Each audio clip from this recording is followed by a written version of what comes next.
Welcome to the inaugural Faculty Forum online broadcast, the Institute's way to connect alumni with MIT experts and their cutting-edge research.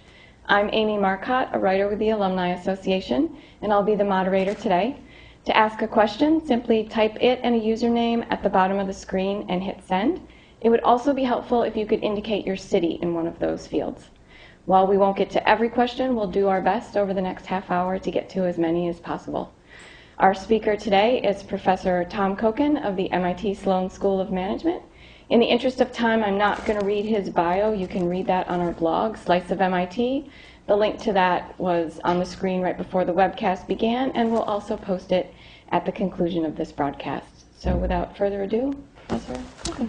Thank you, Amy, and hello to everyone. It's delightful to have an opportunity to engage in a question and answer conversation with MIT alumni all over the world. I think this is a great idea, and I hope that we'll have a very good and informative discussion. I've been concerned about what is going on in Wisconsin and around the country for a number of reasons. First, I have a personal stake. I grew up in the state of Wisconsin, went to school there, and so I have many family and friends there. But beyond that, I've studied employment relations in both the public and the private sector for a long time.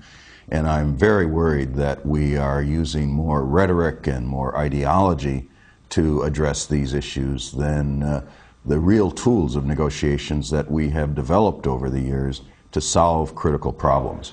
There's no question that state governments, local governments have problems, serious budget problems. We have educational reform to get on with. We have issues around pension funding. We have issues of rising healthcare costs in the private sector and the public sector.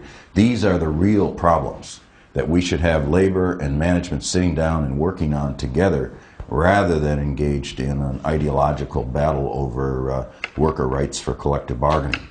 Now, I know that people have different points of view on the role of unions in society, the role of unions in the private and in the public sector, and so I hope we'll get into a conversation about that today. I'll make it very clear what my own views are. I have spent my entire career working to try to improve the quality of labor management relations, to work to try to solve problems, to recognize that workers have a basic human right recognized by the United Nations and the International Labor Organization and our federal law and now our state laws to engage in collective bargaining if that is what they choose to do. But as we do so, we have to recognize there's a public interest at stake, there are financial challenges, there are organizational challenges, and we have to improve the quality of that relationship. So that's really what I think we are facing in the public sector today. I think there's some opportunities to really make some leaps forward in this area. Professor, do you see these conflicts spreading across the country then? Well, I'm worried about it because we've seen similar battles going on in Ohio, Indiana, Florida, and other states. Iowa, just southwest of Wisconsin, is going through a similar kind of debate. But all states are confronting, one way or another, their financial problems. Even here in Massachusetts, we have significant health care cost issues. We have significant underfunding of our pension and our health care, retiree health care programs. And we have educational reform. And so here in Massachusetts, as in some other states, we're beginning to get labor and management to sit down and work on these things, recognizing that we can't avoid them. So we're seeing different approaches in different states. That's an opportunity to learn from different experiences.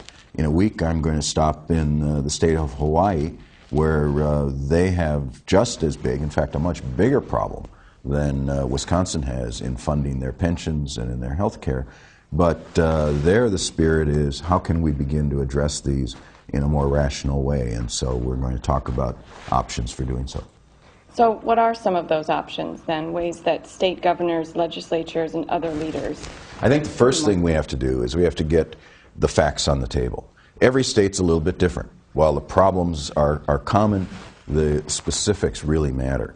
And so the first task is to get some reputable people who understand these issues, who don't have an axe to grind, to lay out the facts and put them on the table. So, for example, we've tried to do that with a group of academics around the country at a national level.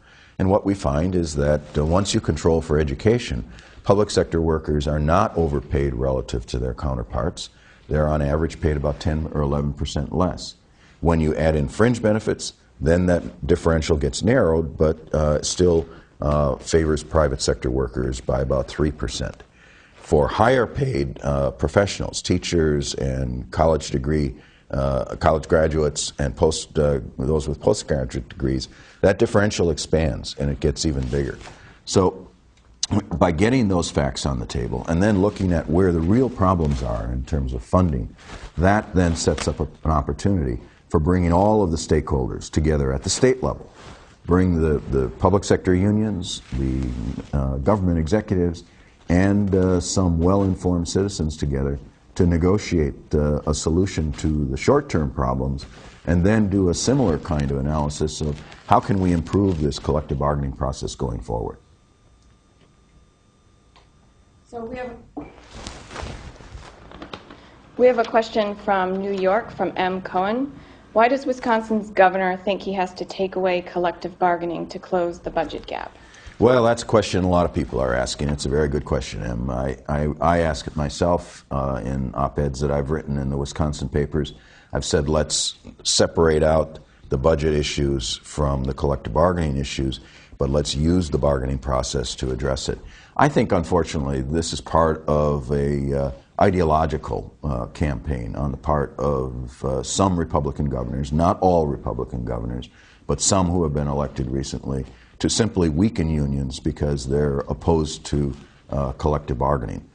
They're opposed to collective bargaining, and they also see that public sector unions are a major contributor to the Democratic Party, so they see this as an effort to weaken unions and to make it impossible for them to have the influence that they've had in the past. I think that's misguided.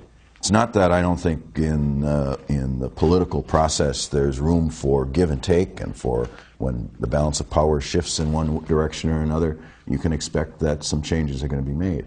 But I think we have to do it within the bounds of respect for basic rights of workers to have a voice at work, and not attack these kinds of fundamental human rights.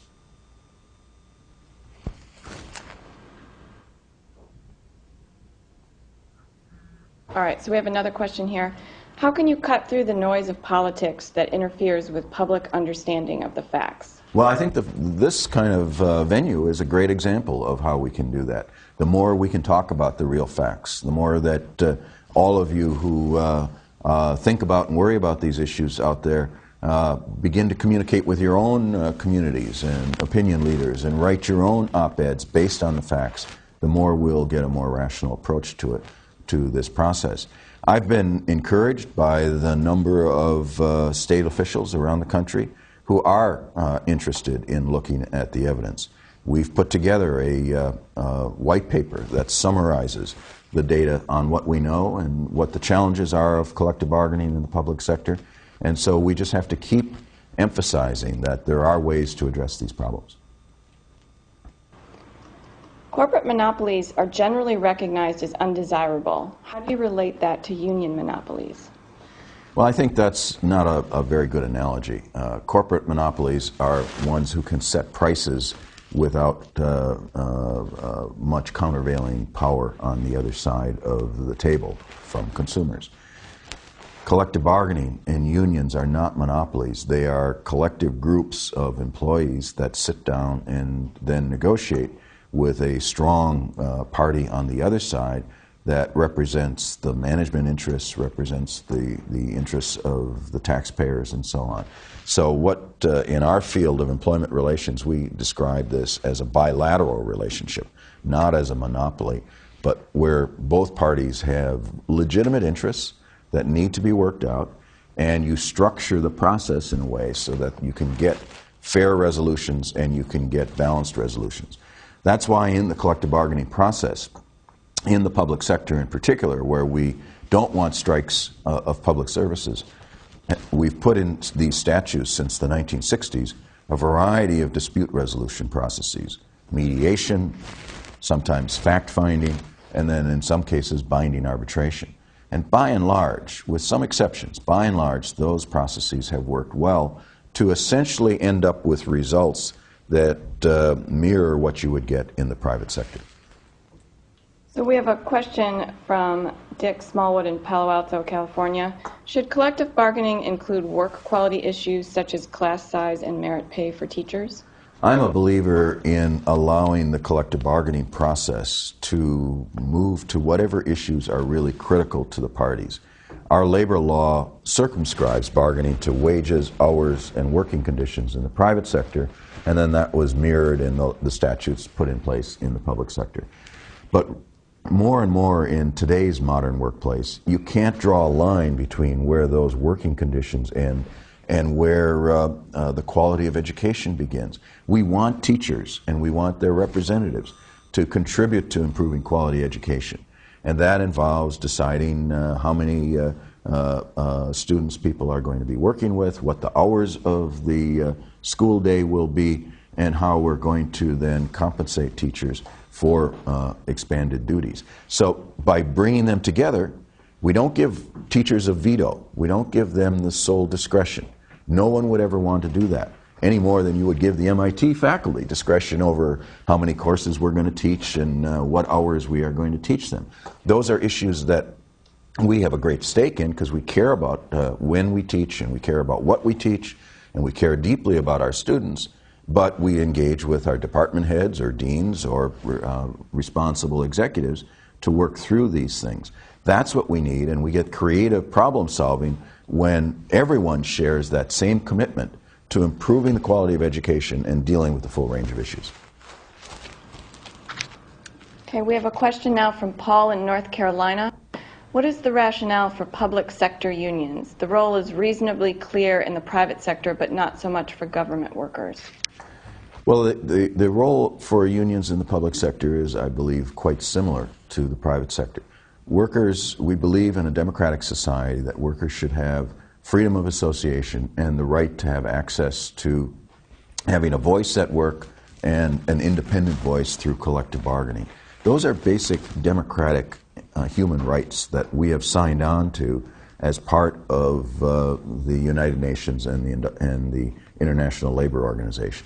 The difference in the public sector is that there are two differences. One is that the strike imposes severe costs on the public immediately, and particularly for essential services like police and firefighting. We have decided, I think rightly, that we just can't tolerate strikes in those services. So that has to be managed differently. The second thing is that it's the public's taxpayers' dollars. And we have elected officials who are elected with the support of taxpayers, with sometimes the support or lack of support of public employees. So it's a little more of a political process. But that process has to be managed effectively. We can't throw out worker rights because we think that unions might have too much political power. We should then limit that. And taxpayers should do as they are doing now. And parents should do as they are doing now. Step up and say, we need our voices effectively represented at the bargaining table, and we need our voices to solve these problems wherever they come. And so I think this is part of the democratic process. The same basic human rights are at work, but we have to work to structure the bargaining process in somewhat different ways.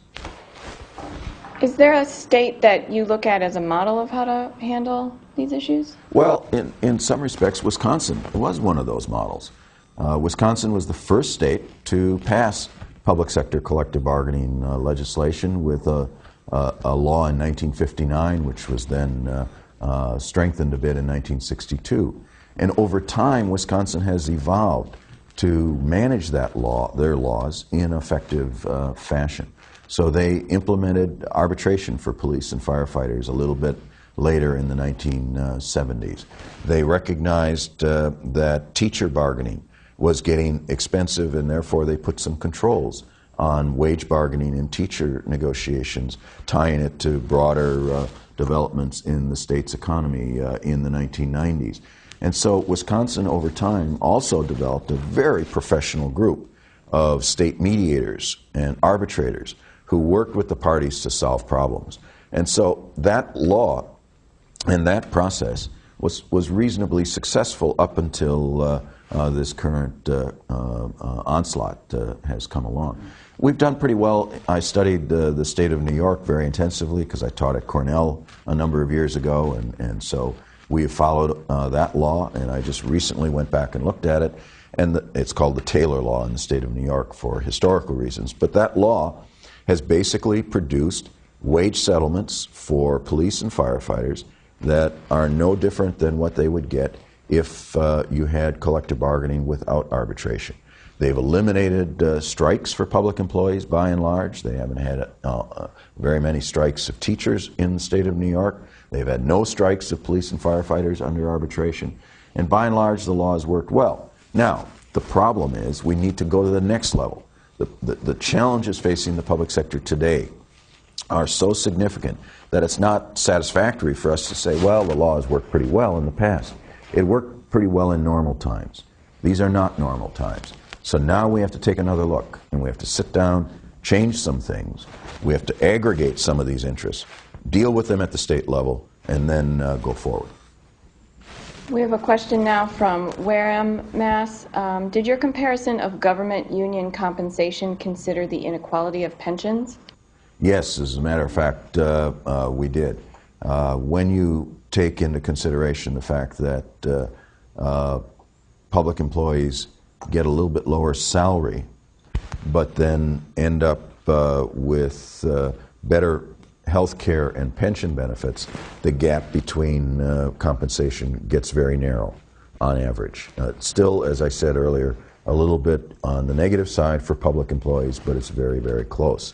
Now, one of the reasons people are so upset about what's going on is if you look at what's happened to pension benefits in the private sector, the pension benefits have been cut back, the defined benefit plans have gone away by and large, public sector pension plans have been protected.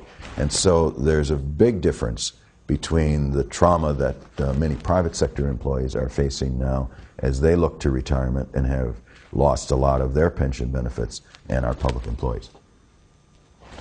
We have a question now from Milwaukee. By requiring that workers join the union in order to be eligible for employment, doesn't that also infringe upon freedom of association? Well, let me make this clear. Employees do not have to join a union as a condition of employment prior to employment.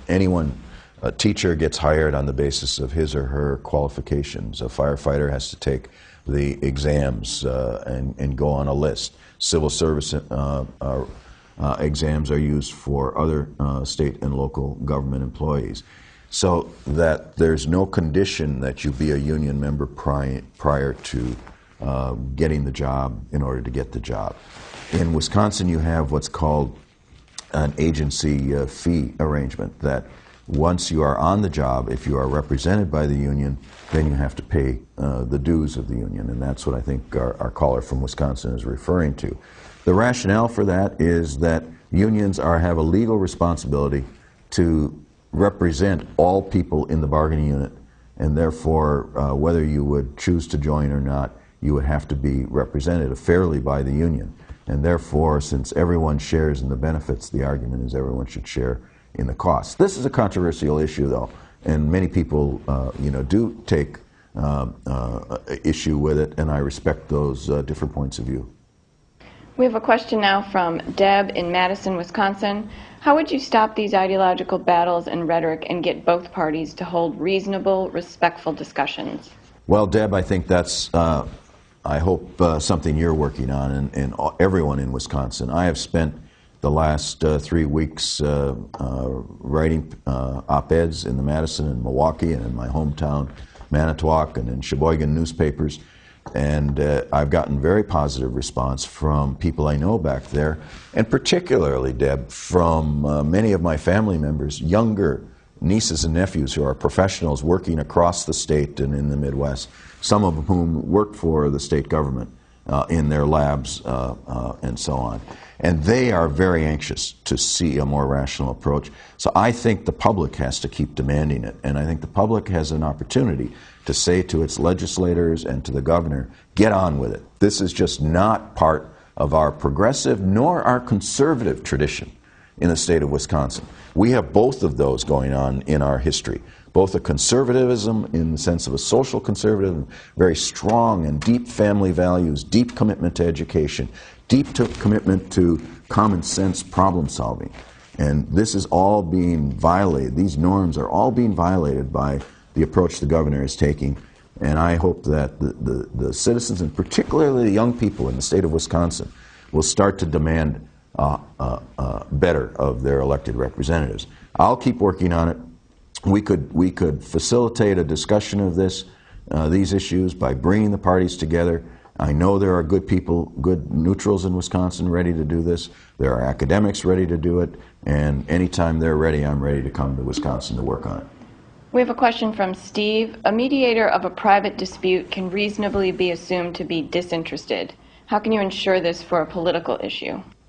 Well, I think the challenge is that we have to be transparent. We have to say what our values are, as I said at the beginning of this broadcast.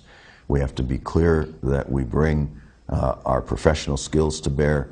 We have to be accepted and trusted by the parties. The key to mediation, as a mediator, I can only be effective if the parties trust me and if I'm credible with them and if I bring some skills and some tools of the trade to bear on the process. So it's up to the parties to decide whether someone is trustworthy and credible and has something to offer in helping the process. And that by being transparent about what we believe and being transparent about how we should proceed, I think the public then will either develop that trust or will choose to go in a different direction. The next question is from Jay Gula in California. The public sector imitates private sector changes. Why has power shifted so decisively toward management? Well, in fact, the shift toward management has occurred generally in the private sector over the last 30 years. In other areas of my work, I've studied the problem of the growing income inequality in the United States, where over half of the productivity growth in the country has gone to the top 1% over the last decade. The collective bargaining is shrunk down from a peak of a third of the private sector workforce in the 1950s down to about 7% of the workforce today. And so these trends have been happening gradually and slowly and rather quietly in the private sector. Now they're exploding in the public sector. I hope that rather than look at the negative side of what we've experienced in the private sector, we'll look at some positive examples. And there are many, many positive examples, some of which I've been personally involved in and others which I've studied pretty intensively, where labor and management have worked in partnership to improve the quality of health care at Kaiser Permanente, to build higher quality cars, to deliver high quality service in airlines at Southwest Airlines and at Continental Airlines, two highly unionized and very effective airlines compared to the rest of the industry. So we know how to do this in some private sector settings. We need to take some of that experience and some of that evidence and bring it to bear on the public sector. We have a question now from the Washington metro area. Javier, how can you negotiate fairly with the leaders you elect yourself?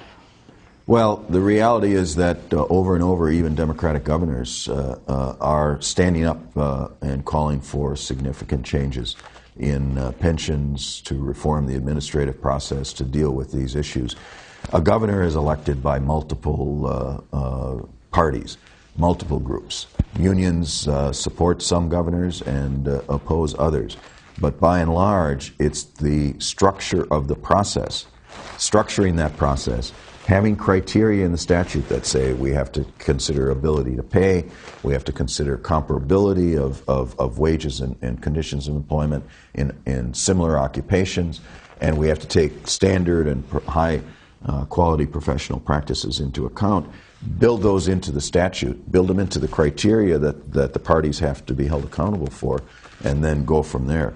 Here in Massachusetts, the governor has been criticized by some of the unions for being as aggressive in reforming transportation, to integrate the transportation systems, for calling for changes in health care to get all public employees under the state system, which is lower cost but still very good quality. And he recognizes that the problems are intense The public expects that kind of leadership, and he has to stand up to unions who are resisting this and work it through. We have a question from John S. Would you address the coverage of health care insurance benefits within the public sector? What methods are available to control the growth? Well, health care costs are a big problem in both the public and the private sector, and the rate of increase numbers that I've seen essentially suggest that both have been going up by 10 or 11% over the last several years. And so both the public and the private have to address this issue. One way is to pool resources. So here in Massachusetts, we have something called the General Insurance Commission, and that is a state-level plan where you bring all of the public employees into that plan. They have greater bargaining power in purchasing health care insurance on the market, and they can get the providers to provide more efficient services. So I think we have to go in directions like that. We also have to go in directions where we create incentives for public employees as well as private for having healthier lives, and health incentives and programs for wellness and fitness. We've put some of those in place most recently here in the city of Boston with the firefighters to try to reduce the amount of injuries and illnesses that they've experienced over the last decade or so. So we can work together on these issues. None of these are magic silver bullets. This is a problem that we just have to keep working on, but we have to get all hands on deck and work on them together. This question is from Ben GT in Lexington, Mass. How can the current costs of future benefits be more properly accounted for and funded in state budgets? That's a very good question, Ben, and I think it's very important. We as citizens have allowed our government leaders to not be transparent about the costs of the pensions and health care that they've agreed to or that are building up over time. It wasn't until 1992 in the state of Massachusetts that we even started funding pensions. We just sort of did it on a pay-as-you-go basis. So employees from earlier years now have about a $20 billion unfunded pension liability because the government just didn't put money aside. In New Jersey, the government just stopped putting money into the pension plan when they wanted to divert the money in other directions. And so we have to demand on a transparent reporting. We have to demand that there's consistent funding of what's called the normal cost of the pension so that we don't find ourselves short in the future. And we ought to put those numbers out for all parties to see and then hold government leaders accountable for making those funding decisions in a responsible manner. This question is from Bill. What is the prognosis of achieving campaign finance reform to minimize the distorted influence of unions and corporations on politicians? Well, I wish we would make faster progress on this. I'm afraid the Citizens United decision of the Supreme Court a year or so ago takes us in exactly the wrong direction. It opens up the floodgates to more corporate and union money going into campaigns. That's exactly the wrong direction for this country. So we're going to have to stay the course on pressure for campaign finance reform. We have to tell the Congress that we don't want the government run by interest groups, and we don't run by the people or the organizations that have the most money to spend on political campaigns. That's going to be an uphill battle, but I think we have to take it on. We have time for one more question. This is from Mark Hansen. Don't we need to raise taxes, particularly rolling back the tax breaks for the wealthy?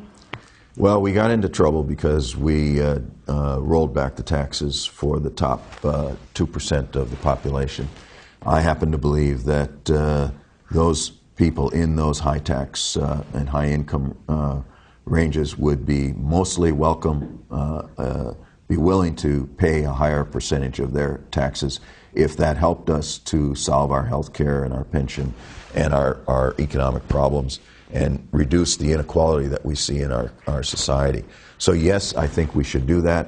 It, again, is going to be an uphill battle. But my hope is that all of the turmoil that we are seeing and all of the public exposure of these issues is going to be a wake-up call for all of us in this country.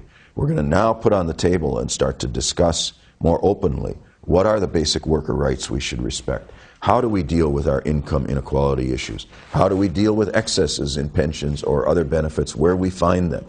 And if we do that in a constructive way now in the public sector, my hope is that this will be a watershed event that gets us to deal with these issues in the private sector throughout the economy as well.